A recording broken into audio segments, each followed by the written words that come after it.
Je suis très ravie de vous retrouver pour encore plus d'informations. Mesdames et messieurs, bonjour et bienvenue sur Burkina Info. Au sommaire, un pacte de bonne conduite aux élections engage désormais les responsables politiques et ceux de la société civile. Le contenu de ce document de 17 articles dans ce journal. Ouagadougou regorge depuis quelques années de tricycles. Les conducteurs de ces moyens de transport se sont très souvent vus accusés de non-respect de la réglementation en vigueur. Également au menu de cette édition du cyclisme, les phases préparatoires du Tour du Faso, initialement prévues ce matin, ont été boycottées par des supporters. Encore une fois, une tentative de fraude a été démasquée durant les concours de la fonction publique. 12 candidats ont été mis aux arrêts. Ce n'est pas la première fois que de telles situations se produisent, ce qui pose le problème même de la conscience professionnelle. Viviane Bama. Le 30 juillet dernier, alors qu'il procédait au lancement officiel des concours de la fonction publique, le ministre Augustin Loada annonçait la mise en place d'un certain nombre de mesures pour le bon déroulement des concours. Il s'agit de dispositifs répressifs pour assurer la transparence et l'équité dans les concours. 3 semaines après, la mayonnaise semble avoir pris, puisqu'au cours d'une conférence de presse, le même ministre accompagné du procureur du Faso annonçait des cas de fraude sur 4 de ces concours et l'interpellation de 14 présumés coupables et complices. Les deux cerveaux sont l'un responsable du cabinet chargé de la conception des sujets et l'autre un responsable d'une structure de préparation et de formation pour les concours à questions à choix multiples. Une situation qui interpelle, surtout que la plupart des concours où il y a eu des fraudes, à savoir la douane, l'ENAREF et la santé, sont des secteurs d'emploi qui se placent en tête de ceux les plus gangrénés par la corruption. Malheureusement, dans nos différents rapports, on a constaté qu'ils sont tout le temps épinglés, malgré leurs avantages, pris la main dans le sac en tout cas, d'après l'opinion publique qui nous renvoie chaque fois ces services-là comme étant des services corrompus. Parce qu'on ne peut pas réussir à un concours par cette voie et être un agent honnête. C'est presque impossible. Et bien sûr, celui-là, il va être malhonnête, il va travailler à contaminer d'autres, et il va gangréner tous les services. Et c'est ce qui fait qu'aujourd'hui, notre administration est vraiment sujette à caution. Des individus sont certes aux arrêts, mais la machine enclenchée ne devrait pas s'arrêter là, selon M. Nakanabo. Il aurait fallu tout simplement, et pour tous les concours où il a été identifié qu'il y a eu des fraudes, et surtout que la fraude est venue de l'intérieur, c'est-à-dire c'est les services même du ministère, d'après ce que c'est leur maillon même qui a défailli. Ça veut dire que pour curer, il aurait fallu vraiment être radical, et être radical, il aurait fallu annuler tous les concours qui sont concernés et tout recommencer. D'autant plus qu'au sein de l'opinion publique, les citoyens attendent de voir la suite qui sera donnée à cette affaire. Maintenant, la question est de savoir qu'est-ce qui va se passer à la suite. Il ne suffit pas d'attraper ces gens-là ou de les déférer. Quant à la suite, moi je reste perplexe parce que on a vu que c'est pas la première fois. Ils arrivent à mettre la main sur des gens, mais à la fin, là, on ne sait pas ce qui se passe exactement avec ces personnes. Du moins, eux-mêmes ils ont dit que plus rien ne sera comme avant. Il faut que on sente les choses sur le terrain. La balle est alors dans le camp des autorités de la transition, sur qui sont désormais tournés les regards pour la suite de cette affaire. Pour un scrutin électoral apaisé, les acteurs politiques et ceux de la société civile ont consenti de parapher un acte de bonne conduite, un document de 17 articles qui les engage à œuvrer au mieux pour le bon déroulement des échéances. Gaël Rodrigue nous explique le contenu de ce pacte.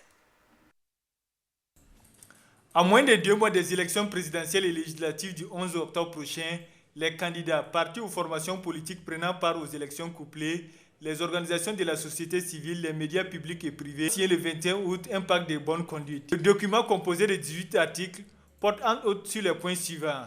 L'article 1er indique que les parties prenantes au présent code s'engagent à œuvrer pour la sauvegarde de la paix et de l'unité nationale par l'acceptation de la diversité d'options et d'opinions politiques et le rejet de la violence sous toutes ses formes. Le pacte, en son article 4, stipule en substance que les débats et les discours politiques doivent être circonscrits à la critique des programmes politiques et à la suggestion destinée à améliorer la gouvernance démocratique et ne doit pas traiter de la vie privée ainsi que de l'appartenance confessionnelle et ethnique d'un candidat ou d'un citoyen. Les organisations de la société civile sont invitées au niveau de l'article 9 à assurer leur rôle de veille sociale conformément à leur statut et dans le respect des textes en vigueur. Pour ce qui est des médias, ils doivent assurer un traitement égalitaire, équilibré et équitable des candidats aux formations politiques prenant part au scrutin. Les journalistes, quant à eux, doivent s'interdire tout traitement aux propos partisans ou malveillants aux candidats et de leurs programmes, tout dénigrement des partis politiques ou des candidats selon les articles 10 et 11. Les agents de communication sont également invités par l'article 12 à être loyaux à tout candidat qui serait leur client et ou annonceur, à garder confidentielles les informations qu'elle viendra à connaître dans le cadre de son activité. Il leur a été aussi demandé de bannir les clichés ethniques et politiques. Le pacte de bonne conduite, à son article 14, recommande aux différentes parties prenantes à recourir aux voies légales pour tout règlement des différends qui viendraient à les opposer du fait du non-respect par une des parties convenues. Espérons que les différents acteurs signataires du pacte vont s'engager au respect des engagements pour la préservation de la paix dans notre pays. Et parlant d'élections, le Conseil constitutionnel a rendu hier 5 décisions concernant des recours déposés contre des listes électorales pour les législatives du 11 octobre 2015. 3 recours ont été déclarés irrecevables par le Conseil. Il s'agit de celui du Mouvement pour la bonne gouvernance au Sahel pour l'invalidation de 5 candidatures, le recours formulé par Martine Yabré aux fins de nullité des listes de candidatures des partis politiques ou regroupement d'indépendants pour non-respect du quota genre a aussi été jugé irrecevable. À cela s'ajoute le recours du Front de renforcement de la citoyenneté, FRC, introduite aux fins de nullité des listes de candidatures de partis ou formations et regroupements politiques. Le Conseil constitutionnel s'est aussi déclaré incompétent dans 2 recours, celui de Madame Hélène Ilboudo, Mathilde Laurence Machal Tiendrebergo et le recours de Bouddha Gilbert contre l'invalidation de la liste de candidatures de partis, le Fasocrate. Et nous poursuivons ce journal avec le 27e congrès ordinaire de l'Union nationale des étudiants du Burkina UJEB qui a pris fin hier à Ouagadougou. À l'issue de ces travaux, l'instance dirigeante de l'UJEB a été renouvelée. Patrice Zoyinga reconduit pour une 2e fois consécutive. Hassan Nakro, reportage. Plus de 500 délégués venus des 5 sections sur les 8 que compte l'Union nationale des étudiants du Burkina UJEB ont pris part au 27e congrès ordinaire de cette union estudiantine. Le congrès a connu le renouvellement de l'instance dirigeante de l'UJEB avec 9 membres tous issus du milieu estudiantin. Beaucoup d'acquis ont été engrangés au cours du mandat passé et pour le président Zoinga Patrice qui est reconduit pour la 2e fois consécutive, c'est un satisfait général. Oui, les acquis, c'est que au plan des universités, l'ensemble des sections se sont battues à chaque fois pour défendre les intérêts des étudiants. Vous avez en mémoire les luttes de la Nebouara au niveau de Ouagadougou, de leurs corporations telles que celle de la science de la santé, les luttes au niveau de Bobo, de Koudrou et autres. Et l'un des principaux problèmes reste la suspension du système licence master doctorat dans nos universités. 30 et 31 octobre 2014 et a analysé la situation, est parvenu à la conclusion qu'il y a des risques dangereux qu'encourt le peuple burkinabé et que les élections qui s'annoncent ne sont que des illusions et qu'il faudra que les étudiants puissent non seulement se battre pour leurs intérêts matériels et moraux, mais associer leur lutte à celle du peuple pour le pain et la liberté, pour le changement social véritable. Mais d'énormes défis restent à relever au dit du président. Le grand défi, c'est toujours faire vivre notre union, toujours défendre avec fermeté les intérêts matériels et moraux des étudiants, toujours nous positionner dans le camp du peuple pour le changement véritable dans notre pays. Comptant sur le soutien des membres de l'UJEB et des organisations syndicales sœurs, le nouveau bureau entend mettre tout en œuvre pour assainir au mieux leur milieu et défendre les intérêts des étudiants des universités du Burkina Faso au cours de leur mandat de 2 ans. L'association L'école des citoyens a dressé le bilan des actions menées durant la première phase du projet de prévention et de prise en charge des IST VIH-Sida sur la route nationale numéro 1, axe Ouagadougou-Bobo-Dioulasso. Ce projet contribue à la réduction de la propagation des infections sexuellement transmissibles du VIH-Sida parmi les populations mobiles et riveraines. C'est un bilan à mi-parcours satisfaisant qui a été dressé. Depuis quelques années, les Ouagalais ont adopté un nouveau moyen de transport pour les avantages qu'il offre. C'est ainsi que les tricycles se sont retrouvés partout dans le pays. Cependant, les conducteurs de ces engins sont souvent accusés de non-respect des réglementations en vigueur. Viviane Bama est allée à leur rencontre. Petit à petit, les tricycles prennent progressivement de la place dans la sphère des moyens de transport à Ouagadougou. Au départ utilisés uniquement à des fins de transport de marchandises, ces taxis-motos, comme on les appelle, transportent de plus en plus de passagers.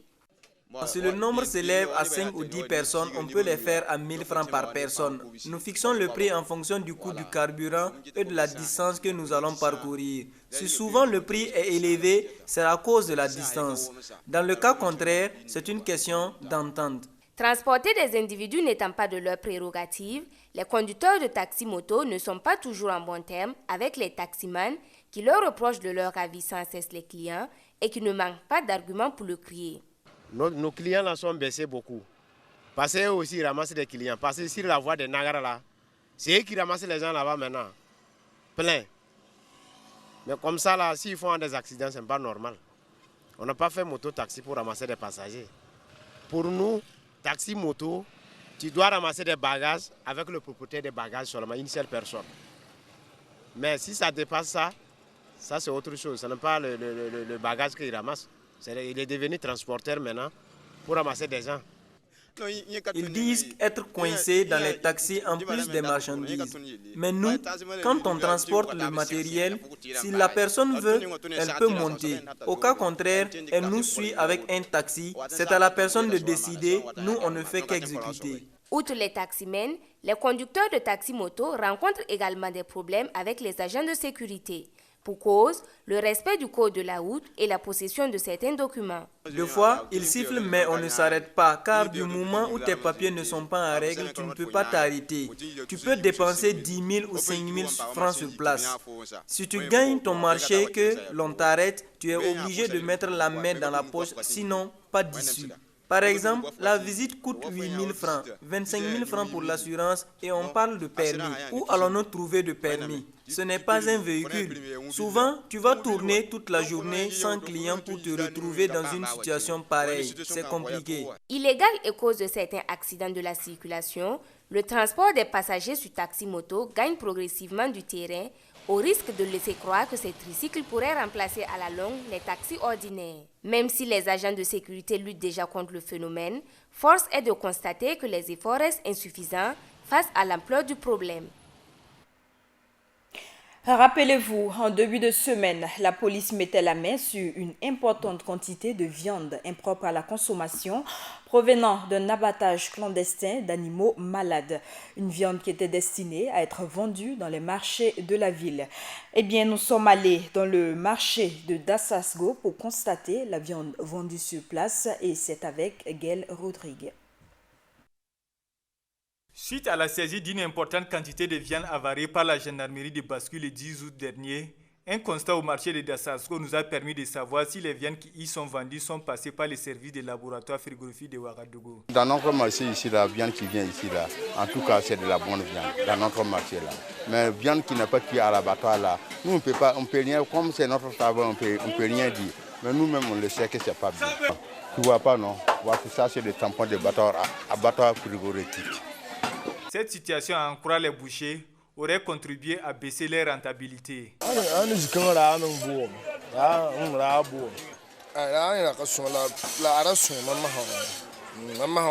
Franchement, le marché a baissé. Comme les gens ont polémiqué sur la qualité de la viande, ça a beaucoup contribué à faire fuir les clients, ce qui ne fait plus notre affaire. On continue à faire la même chose. Voilà. Ah, c'est changé un peu parce que dans 2 jours, il n'y a plus de marché. Ça, comme les gens là viennent, il y a des gens qui viennent toujours, mais il y a des gens qui ne viennent pas, qui viennent plus, mais on ne peut pas le savoir si c'est la viande qui a été travaillée à la semaine passée. Ça, il n'y a pas l'argent, on ne peut pas le savoir. Cependant, certains clients restent fidèles à la viande car estiment avoir confiance à leurs clients. Ce qui nous motive, c'est d'abord 2 choses. La première des choses, c'est qu'il y a très longtemps, on achète la viande avec lui. Donc, on lui fait un certain nombre de confiance. Et en deuxième position, on ne peut pas aller acheter nous-mêmes peut-être du bœuf ou bien du mouton et puis aller égorger et tuer. Donc, comme on n'a pas les moyens suffisants pour faire ça, on est obligé de venir ici payer de la viande. J'ai toujours acheté ici. Il y a eu plusieurs fois, j'ai vérifié souvent, il y a des tampons qu'on met sur les viandes qui sont venues du laboratoire, l'abattoir national. Donc j'ai vérifié, il y a vérifié plusieurs fois et que c'est la viande de mouton seulement que j'achète. Donc à chaque fois c'est ici, j'ai toujours acheté ma viande. D'autres par contre se sont déjà tournés vers le poisson. En tout cas, parce que si la viande n'est pas de bonne qualité, je préfère manger mon poisson. C'est pour ça que j'utilise beaucoup le poisson dans mes repas. Le poisson, on a moins de problèmes. Mais le poisson aussi, c'est le niveau conservation aussi qu'il faut voir. Sinon, le poisson, il n'y a rien de mieux.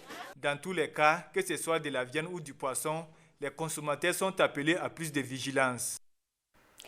Et avec l'avènement de l'insurrection populaire qui a conduit à la fermeture de certains grands hôtels de la ville, certains artisans burkinabés font de mauvaises affaires durant la transition. Le secteur de l'artisanat, ce pourvoyeur d'emploi au Burkina Faso, va mal. Et Gaël Rodrigue nous en dit plus. Avec une contribution de 20% au produit intérieur brut, l'artisanat serait le second pourvoyeur d'emploi au Burkina Faso. Cependant, ce secteur connaît des difficultés d'écoulement de ses produits. Les artisans installés à proximité de l'hôtel Azalaï estiment que cette période de transition et la fermeture de l'hôtel ne favorisent pas la prospérité économique de leur activité. La transition, vraiment, ça ne va pas, parce qu'actuellement, vraiment, c'est dur. Vous voyez, notre hôtel est fermé. Bon, on n'a pas de clients, on est là assis, tu es là traîner toute la journée et jusqu'à le soir. Vraiment, ça ne va pas, ça ne marche pas. Sous la transition, vraiment, c'est dur. Même pas un client par jour. On peut taper 2 semaines même sans avoir un client ici. C'est dur. En réalité, l'art même est un peu... Le marché de l'art, c'est pas comme avant, quoi. Mais quand il y avait l'hôtel, il y avait un peu d'étrangers, ça allait un peu. Souvent, on gagne un peu, mais actuellement, vraiment, c'est dur. Selon Mohamed du village artisanal de Ouagadougou, plusieurs raisons expliqueraient le ralentissement du marché. C'est bizarre, il y a eu des problèmes de politique au Burkina. Et il y a la maladie Ebola qui était là, le CAO n'a pas eu lieu. Bon, en tout cas, on a moins de visiteurs cette année par rapport aux autres années passées. C'est ça le problème qui est là, mais on espère que ça va changer avec le temps. Bon. Ici, on a des bijoux touaregs qui viennent du Niger.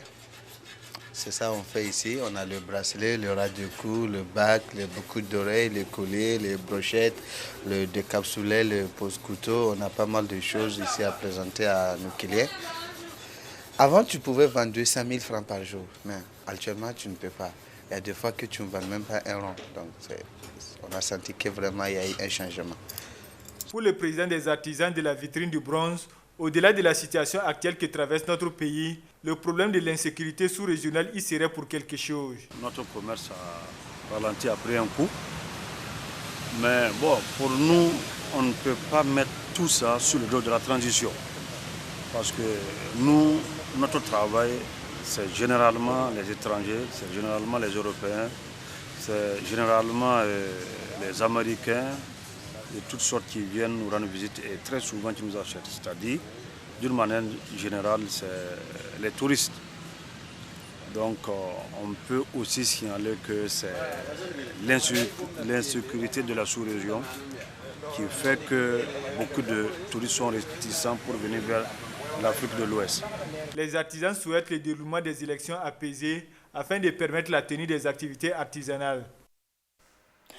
23 août 2015, c'est dimanche, c'est bien sûr la fin de la semaine, une semaine marquée par de nombreux événements, dont les dépôts de candidatures pour la présidentielle au Conseil constitutionnel et la clôture de ces dépôts de dossiers. Retour sur l'actu avec Max Gompry.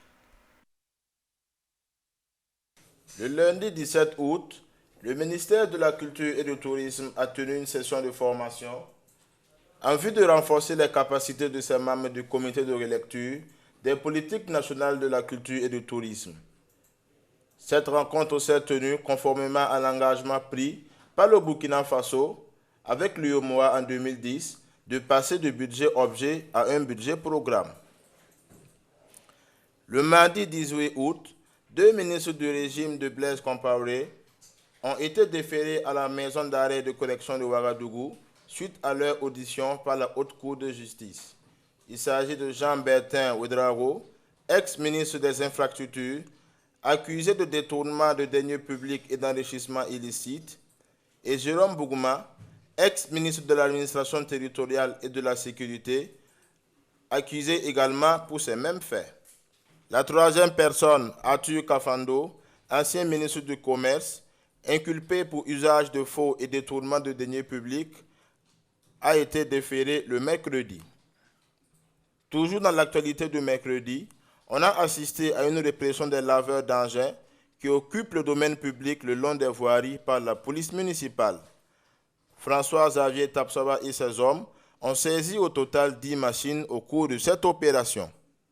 Le jeudi 20 août, la radio-télévision burkinabé a formé un démenti à la déclaration du Congrès pour la démocratie et le progrès qu'il accuse de boycotter les activités de certains partis politiques.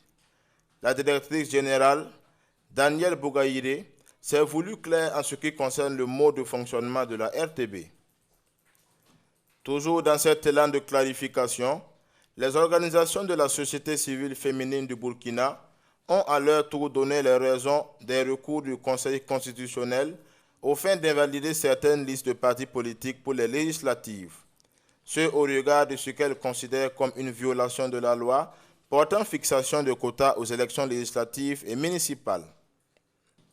Le vendredi 12 août, un pacte de bonne conduite a été signé en présence des autorités de la transition par les acteurs de la scène politique, les médias, les représentants de la société civile et les agences de communication visant à définir la conduite des partis durant la période électorale. Dans la valse des recours, la plus haute juridiction du Burkina Faso a commencé à statuer sur les dossiers introduits contre un certain nombre de candidatures. Pour ce qui concerne celui du cadre de concertation nationale des organisations de la société civile, il a été déclaré irrecevable par le Conseil constitutionnel du fait de sa forme contradictoire à l'article 193 du même code électoral. Enfin, le ministère de la fonction publique et de la sécurité sociale, avec à sa tête Augustin Loada, accompagné du procureur du Faso, au cours d'un point de presse a annoncé des cas de fraude sur 4 de ces concours et l'interpellation de 14 présumés coupables et complices. L'actualité de cette semaine a aussi porté sur les dépôts de candidatures à la présidentielle d'octobre prochain. 22 candidatures au total ont été enregistrées. À présent de l'actualité sportive et nous débutons avec du football. Il y a un an que le footballeur camerounais Albert Ebossé perdait la vie des suites d'une blessure à la tête lors d'un match de championnat en Algérie. L'annonce de sa mort avait provoqué une importante vague de consternation. La mort de l'attaquant camerounais du club algérien de football de la JS Kabylie reste un mystère. Un juge d'instruction algérien a été désigné pour mener l'enquête qui n'a toujours pas encore abouti. Du cyclisme au Burkina Faso, les phases préparatoires du premier tour du Faso, du Tour du Faso censé se jouer ce matin ont été annulées. Des supporters des différents clubs demandant le départ du président de la Fédération de cyclisme ont saboté la compétition en jetant des projectiles de toutes sortes sur les cyclistes, mais aussi les agents de sécurité. Des détails avec Hassan Nakro. Les phases préparatoires du Tour du Faso édition 2015 a été annulée ce dimanche 23 août 2015 sur avenue Charles de Gaulle suite aux actions anti-fair play de certains supporters. Menus d'armes blanches de toutes sortes telles que des lance-pierres et des cailloux, ces supporters s'en ont pris à certains cyclistes tels que Rasmani Ouedraogo et même aux forces de l'ordre. Un cycliste et un policier ont fait les frais. Vu l'ampleur de la situation, la fédération a décidé de suspendre la course et selon le président Alassane Ouangrawa, cette situation a débuté depuis la veille avec des menaces de tous bords. C'est parce que nous avions été menacés. Et il y a le président de la JCK qui a été menacé. On a menacé de brûler sa maison, on a menacé de brûler son véhicule. Alors, donc voilà les raisons. Et tout de suite, quand nous avons donné le départ, il y a des gens qui ont monté avec des lance-pierres qui ont commencé à tirer sur les coureurs. Et même il y a un militaire, Dominique, qui a été touché. Et c'est lui-même d'ailleurs qui a lâché la mouvlette et qui a pu mettre la main sur le monsieur qui avait tiré sur lui. Alors donc c'est dommage qu'on se comporte comme ça. Et ceux qui le font, c'est connu. Et nous allons en tout cas rendre compte au ministère et on va attendre de voir. Car cela ne tienne, le président affirme qu'il ne démissionnerait pas, comme le souhaiteraient les fauteurs des troubles. Je dirais que je ne démissionnerai pas parce que il se comporte comme ça. Ce n'est pas normal, ce n'est pas bien. Et ce n'est pas comme ça qu'il faut en tout cas diriger le cyclisme burkinabé. Donc pour ça, c'est clair que je ne vais pas le faire. Je ne vais pas le faire et c'est pas des actes, ce n'est pas bien. Même si je dois partir, je n'irai pas en tout cas par cette manière-là, par cette façon-là. Donc je suis clair là-dessus, qu'il y a un travail à faire, nous allons faire le travail. Et moi, en tout cas, si je dois partir, je m'en irai. Mais je n'irai pas de la manière où les gens viennent, on monte les gens et puis vous voyez le comportement que les gens font. Est-ce que ça c'est responsable? Est-ce que c'est bien? En rappel, un bras de fer existe entre la fédération et certains dirigeants des clubs suite à l'accident de Salfo Bikenga de l'AS Bessel survenu le dimanche 5 juillet 2015 sur la même avenue. Mauvaise gestion du cyclisme, favoritisme sont entre autres des reproches faits à Alassane Ouangrawa, le président de la fédération par certains supporters et certains dirigeants des clubs. Actualité sous-régionale au Mali, le processus de paix est au point mort depuis la récente prise de contrôle de la localité d'Anéfis dans le sud de Kidal par des groupes armés pro-gouvernementaux. Une réunion de crise est prévue aujourd'hui malgré les difficultés qui se dressent. Et dans le cadre de la lutte contre Boko Haram, la force multinationale mixte est en cours de finalisation. Au Tchad, une réunion des pays riverains du lac Tchad et du Bénin pour la mise en place de cette force multinationale a pris fin hier. Elle a permis de décider des effectifs, de parler de la question du financement et d'aborder des détails stratégiques. Cette force composée de 8700 hommes, décidée par des chefs d'État, a été répartie entre les 5 armées. Ainsi, le Nigeria déploiera le plus grand effectif avec plus de 3000 soldats, suivis du Tchad, du Cameroun, du Niger et du Bénin. Et nous refermons ce journal ce 13h avec cette information. Merci à vous qui l'avez suivi. Très bonne suite de nos programmes.